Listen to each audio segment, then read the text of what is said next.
Hello viewers of Sounding Board, and tonight we're going to talk about Mom, Mother of Madness, Emily Clark's comic book.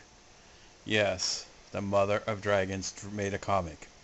The wife of Captain Boomerang. Young, modern Sarah Connors even. But, was this comic book any good? Visually, yeah. For a square-bound issue, no, it wasn't. Art-wise, it's pretty decent. It's kind of hard to show because of the square-boundness of it. But the series is very woke, very feminist, to the point that it's bleeding out of it left and right. I couldn't even get past the first 7 pages. You know, it's very woke, very feminist. It's so feminist to the point that it's disgusting. The character is basically a Mary Sue. Everything that you could think of possible about America, about politics, is involved in this. And she covers all her bases and then some, to the point that the character and the comic book are very dislikable. The character's dislikable because she's too perfect for being a high school dropout. You know, it's not like Peter Parker, where she really is so perfect that she's dislikable. And that's not good for a comic to have. Usually you want a likable character, someone that you can associate with. And she's a single mother, and she has a child, a little male child, and how do you put it?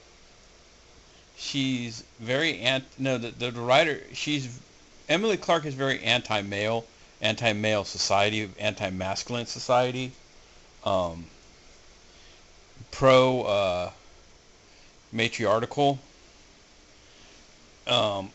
borderline anti-white, and she's a white woman.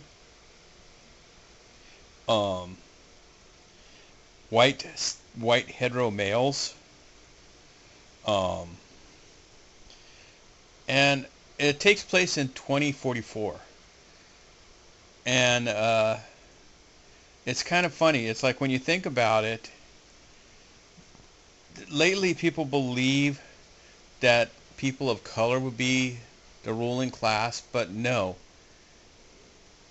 They would probably be bred out, almost because they're minorities, not majorities. And so the ruling class would be more of a white or a mocha, not a pure white.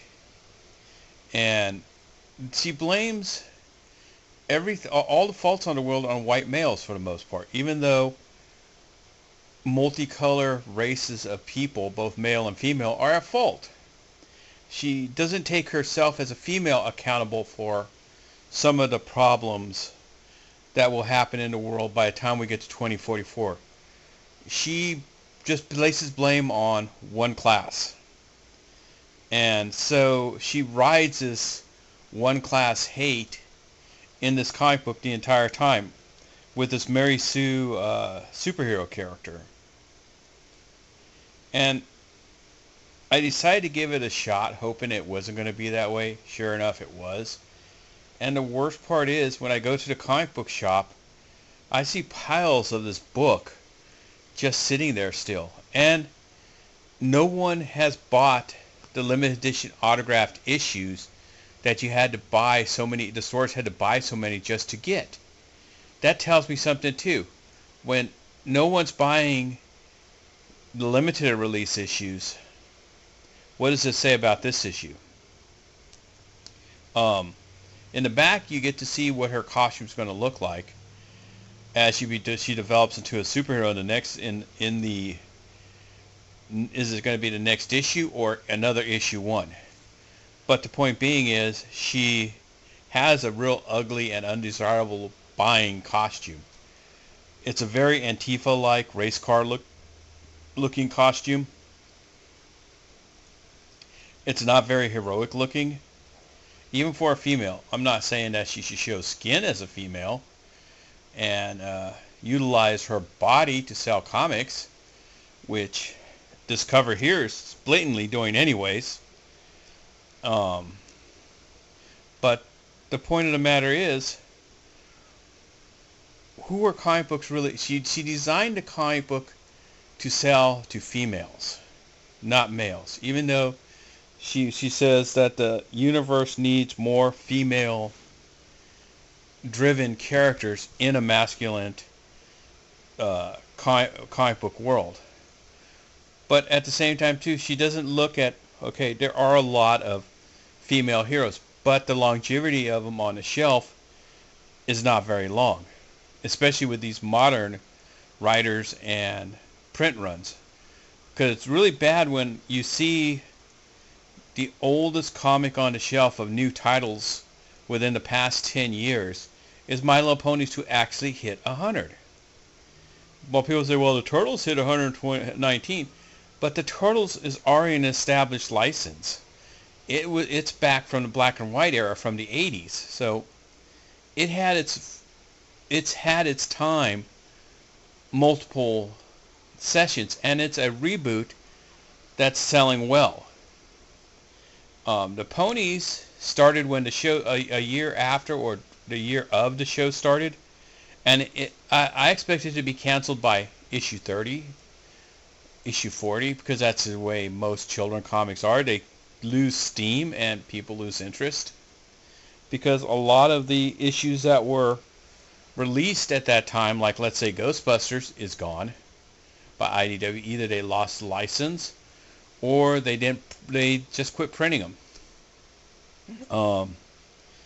All but G.I. Joe in the Hasbro universe, other than My Little Ponies, is gone as well. Mask, gone. Visionaries, gone. Micronauts, gone. And so on. And like a Marvel comic or DC, they can't get their feet wet enough to get a new hero over. Because people don't like the writing, they don't like the agendas people are putting in it now. And a lot of the modern writers kind of shit on fans who have supported this industry long before they started writing.